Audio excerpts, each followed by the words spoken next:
Analyse करते हैं। एक अच्छा क्वेश्चन, ध्यान से देखो। क्वेश्चन है aniline react with mixed acid concentrated nitric acid and sulphuric acid at 288 Kelvin to give P 51%, Q 47%, R 2%. The major products of the following reaction sequence is या R। सोचिए, एनिलीन के ऊपर nitration कराया है, क्या क्या बनेगा? ऑर्थो मेटा पैरा सब बनेगा। पैरा का अमाउंट कितना होता है? 51, मेटा का 47, ऑर्थो का 2%। अब बदमाशी देखो, यहां लिख रहा है, क्या लिख रहा है? मेजर, और पकड़ कौन सा रहा है? माइनर। बदमाशी इसको तो कहते हैं। क्वेश्चन क्या कह रहा है कि aniline react with mix acid at this give P Q and R, the major product of the following reaction sequence is. बस में आगे तो बच्चा मेजर देख के, हो सकता है मेजर पकड़ के आगे बढ़ जाए। बस में आगे सब कुछ मेजर देख रहा है, तो हो सकता है बच्चों में होता क्या है कि आधा पढ़ा, आधा सोचा, फिर क्वेश्चन लगाने लगते हैं। बस में आगे उसने आधा ही देखा और उनके दिमाग में आ जाता है कि भाई यही पूछा होगा, और आगे बढ़ जाते हैं, जबकि हमको पूरा स्टेटमेंट पढ़ना है। चलिए एनालाइज करिए। एनिलीन के ऊपर नाइट्रेशन करते हैं तो हमको मालूम है कि ऑर्थो मेटा पैरा तीनों बढ़ता है, और तीनों में पैरा 51% होता है, मेटा 47% होता है, ऑर्थो 2% होता है। तो जिसको लेकर वो क्वेश्चन कर रहा है वो ऑर्थो वाला लेकर क्वेश्चन कर रहा है, और जो ऑर्थो वाला लेकर क्वेश्चन कर रहा है, क्या हम कहानी में इस किरदार को डालें या ना डालें? और सोचो, एनालाइज करो। एस्टिक एनहाइड्राइड किस काम में आता है? Good, decreasing the reactivity of aniline. तो इसकी रिएक्टिविटी कम करिए, और इसकी रिएक्टिविटी कम करिए तो यहाँ पर NHCOCH3 बन गया, यहाँ NO2 एसिड पड़ा हुआ है।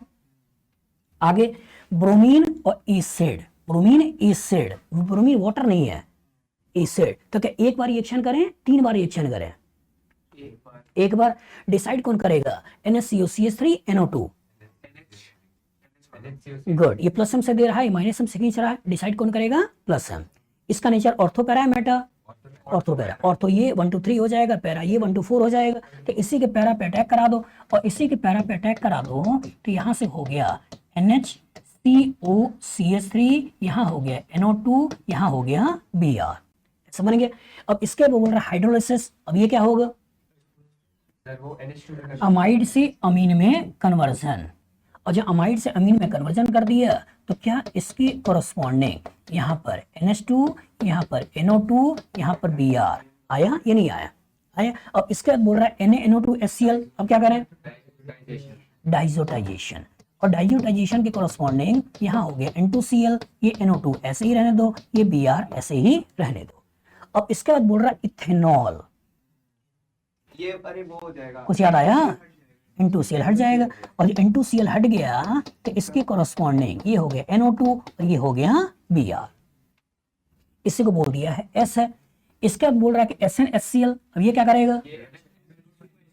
NO2 को NH2 में कन्वर्ट करेगा, और जो NO2 को NH2 में कन्वर्ट कर दिया तो यहाँ की कोरस्पॉन्डिंग ये हो गया NH2, ये हो गया Br। समझ गए? अब इसके बाद बोल रहा है कि ब्रोमीन वाटर, ब्रोमीन वाटर। अब क्या करना है? 246, और जो 246, तो ये 246 बनाया तो यहाँ पे NH2 ऐसे ही रहने दो, ये Br ऐसे ही, ये हो गया 2, ये हो गया 4, ये हो गया 6। ऐसा बन गया। अब इसके बाद बोल रहा है कि NaNO2HCl। अब क्या करें?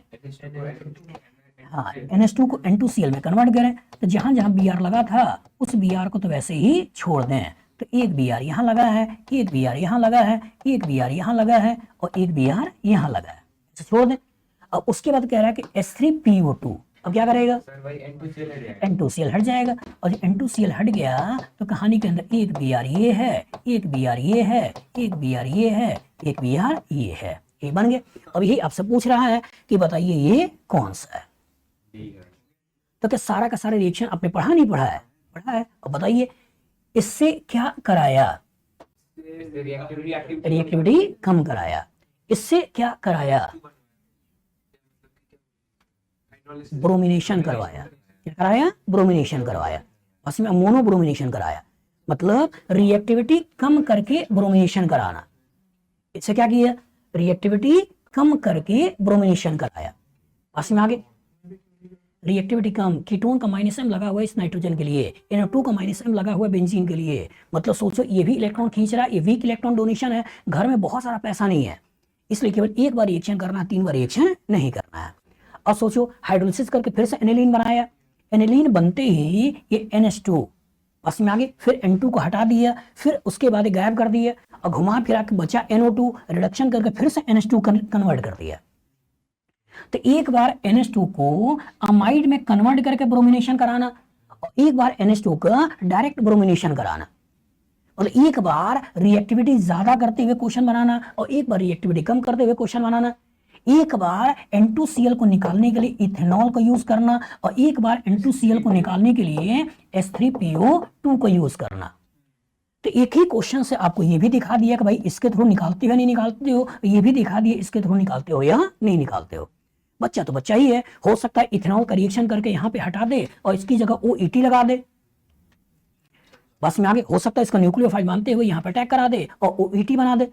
बस बुरी बात ये थी कि ऑप्शन था नहीं इसलिए दिमाग लगाया नहीं, लेकिन अगर ऑप्शन होता तो कंफ्यूजन हो जाता और बच्चा फंस जाता। तो कहने का मतलब ये है बेटा कि टुकड़े बाय टुकड़े ही चीजों को मिलाया जाता है, टुकड़े बाय टुकड़े ही चीजों को मिलाया जाता है और क्वेश्चन बनाया जाता है।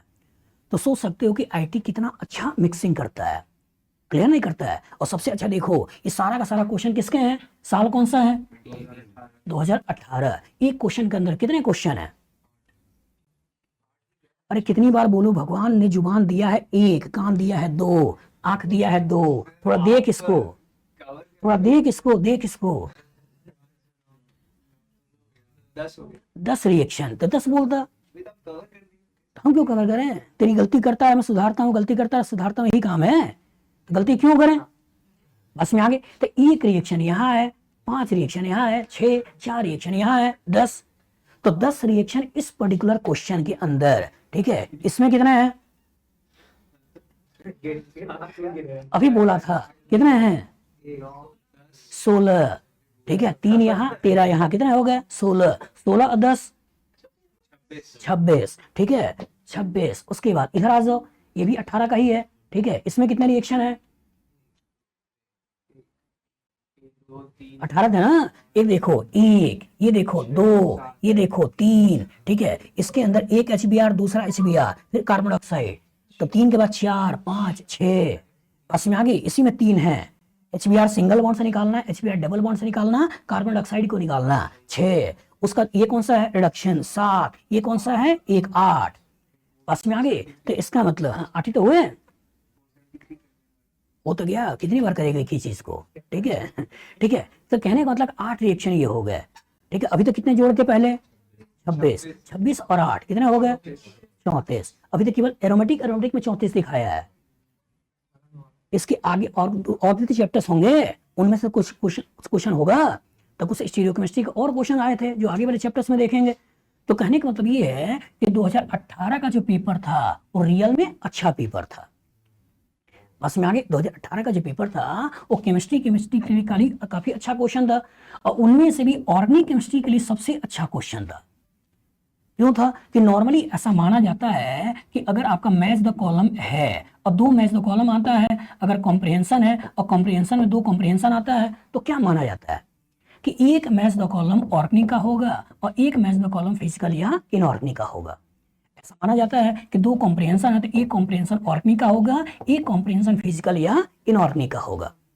लेकिन यही एक ऐसा साल था जिस साल 2 मैच द कॉलम और दोनों ऑर्गेनिक केमिस्ट्री गए, 2 कॉम्प्रिहेंशन और 2 कॉम्प्रिहेंशन ऑर्गेनिक केमिस्ट्री गए। बस में आगे, और इसमें जितना ज्यादा टफनेस क्रिएट कर सकते थे कोशिश किया था टफनेस क्रिएट करें। बस में आगे, लेकिन सबसे अच्छी बात ये थी कि आउट ऑफ सिलेबस से आके कुछ भी मतलब क्वेश्चन को टफ नहीं बनाया था। सिलेबस में रहते हुए जितना क्वेश्चन टफ बन सकता था वो टफनेस उन्होंने यहाँ से क्रिएट किया था। इसलिए पढ़िए, इसलिए बार बार बोल रहे हैं पढ़िए, तो इस लेवल तक पढ़िए कि आए, इसलिए आए पढ़े, इस लेवल तक पढ़े कि क्वेश्चन आए और नंबर भी आए, और ना आए तो ना आए। क्यों ना आए, टाइम खराब ना करे। बस में आगे, इस टाइम को हम किसी दूसरे क्वेश्चन में लगाएंगे, किसी दूसरे सब्जेक्ट में लगाएंगे, जैसे वहां से नंबर आए। तो सारा खेल क्या होता है नंबर लाने का, और नंबर लाने का है तो प्रैक्टिस करिए। असम आगे होमवर्क क्या है? होमवर्क ये है कि अभी भी अगर आप जगह नहीं है, डीपीपीएस के 100 क्वेश्चन अगर आपने ना लगाए हैं तो लगा लीजिए। जो वॉल्यूम 2 वाली बुक है उसमें एरोमेटिक के क्वेश्चन ना लगाए हैं, लगा लीजिए। जिस कोचिंग में पढ़ रहे हैं उस कोचिंग के मॉड्यूल्स नहीं लगाए हैं एरोमेटिक वाले, तो लगा लीजिए। असम आगे एक दिन और देंगे इन क्वेश्चन के डिस्कशन में। हम लोग 18 तक आ चुके हैं, अब आगे वाले में थोड़े से इजी दिखेंगे। असम आगे एक दिन और देंगे और उसके बाद हम लोग नए वाले टॉपिक में आगे प्रोसीड करेंगे। कौन सा टॉपिक है? अल्काइल हैलाइड, अल्कोहल, ईथर, अमीन। तो जितने भी आपके होमवर्क हैं, जितने भी पेंडिंग वर्क हैं, जितने पूछने उछने वाला काम है, वो सब यही कर लीजिए, अभी कर लीजिए। और जो आपकी बदमाशी होती है कि कभी भी आ जाते हैं कुछ भी पूछने हैं, तो ये हम डील नहीं करेंगे। जो टॉपिक चल रहा है उससे रिलेटेड डाउट्स जितने भी है पूछ लो, बाद में इसको दूसरे के चक्कर में पढ़ना। अब नवंबर में आ रहे हो कि सर इसको एक बार फिर से पढ़ा दो, फिर से समझा दो, फिर से करा लो, ठीक है। आपके पीछे चल क्या रहा है कि अभी तो हम क्वेश्चन दिए हैं लगाने के लिए, तो कुछ बच्चे आ जाते हैं अल्कीन अल्काइन का डाउट पूछने के लिए, ऑक्सीडेशन का डाउट पूछने के लिए। तो चल रहा है टॉपिक एरोमेटिक, अब पूछ रहे हो अल्कीन, तो इनडायरेक्टली उतना पीछे क्यों जा रहे हो? उसको उसी समय क्यों नहीं कर लिया? बस में आगे अभी हमारा फोकस किस पर चल रहा है? एरोमेटिक। तो जितने एरोमेटिक से क्वेश्चन आ रहे हैं उसको लगाओ ना, तो उतना पीछे चले जाओगे। फिर कहोगे कि रिवीजन करना है तो नोमेनक्लेचर का डाउट लेके चले जाओगे। तो इसमें फोकस क्या है? फोकस है एरोमेटिक, तो एरोमेटिक में जितना लगना है करो, पूरी ऑर्गेनिक हो जाएगा। जो रिवीजन का टाइम देंगे कि भाई रिवीजन करो, तो उस समय रिवीजन करना। उसमें टुकड़े बाय टुकड़े दे देंगे कि बेसिक नोमेनक्लेचर से क्वेश्चन कर लो, फिर आइसोलेशन का क्वेश्चन कर लो, जीओसी का क्वेश्चन कर लो, फिर इंकेज कर लो, इनके कर लो। उस सीक्वेंस में जितने डाउट्स होंगे इकट्ठा करके लाते रहना। लेकिन अभी टॉपिक चल रहा है एरोमेटिक, और अगर हम क्वेश्चन लगा रहे हैं अल्कीन अल्काइन का, तो इनडायरेक्टली हम क्या कर रहे हैं? क्या कर रहे हैं? टाइम वेस्ट कर रहे हैं। और इस समय टाइम का वेस्टेज मतलब अच्छी बात नहीं है। क्लियर है? केमिस्ट्री के इस क्वेश्चन को करने के बाद आपको मजा तो खूब आया होगा। आपको लग रहा होगा कि काश कोई ऐसा पेज होता जो सर ने बनाया हो और अपने माइंड के अंदर जो थॉट्स है उस थॉट्स को हमसे शेयर कर पाएं, जिससे कि मैं एक ही पेज के कॉरस्पॉन्डिंग पूरा का पूरा ऑर्गेनिक रिएक्शन को रिवाइज कर पाऊँ। तो है बेटा, अमेज़न पे अगर आप जाते हो तो यहाँ पर मेरे द्वारा 2 पेजेस बनाए गए हैं, जिसको मैंने बोला है कैप्सूल पेज है, ठीक है, जिसका साइज 20 इंच बाई 30 इंच है। मतलब ये कुछ इस तरह का साइज का कैप्सूल पेज है, आप देख सकते हो, जिसका साइज 30 इंच बाई 20 इंच है। इन्हीं एक एक पेजेस के कॉरस्पॉन्डिंग अगर आप देखते हो तो इस पेज में पूरी ऑर्गेनिक केमिस्ट्री में जितने भी रिएक्शन हैं उसके क्या की नोट्स हैं जो आपको दिमाग में रखने चाहिए, वो यहाँ पर देखने को मिलते हैं। और पूरी ऑर्गेनिक रिएक्शन में कितने केमिकल रिएक्शन आपके सिलेबस में है, जिसके इर्द गिर्द आपकी दुनिया घूमती है। मतलब अगर बाउंड्री ऑफ केमिकल रिएक्शन की बात करें जो आपको पढ़ना ही चाहिए, आना ही चाहिए, उसका इंफॉर्मेशन आपको इस पर्टिकुलर चार्ट में देखने को मिलता है। अगर आपने केवल इन दोनों चार्ट को भी प्रॉपर तरीके से पढ़ लिया तो मेरी गारंटी है, जो पिछले 20 सालों से मैं पढ़ा रहा हूँ आईआईटी और नीट के बच्चों को, सारे के सारे क्वेश्चन लगभग इन्हीं पर्टिकुलर चार्ट से पूछे जाते हैं। मतलब इन चार्ट को जितनी बार आप रिवाइज कर सकते हो करिए और अपने कॉन्सेप्ट को एनहेंस करिए। इसको लेने के लिए आप अमेजन में जा सकते हो। अमेजन में आप यहाँ पर लर्नोफाई टाइप करिएगा, तो लर्नोफाई टाइप करने पर आपको यहाँ पर मेरे द्वारा बना हुआ चार्ट दिखाई दे जाता है।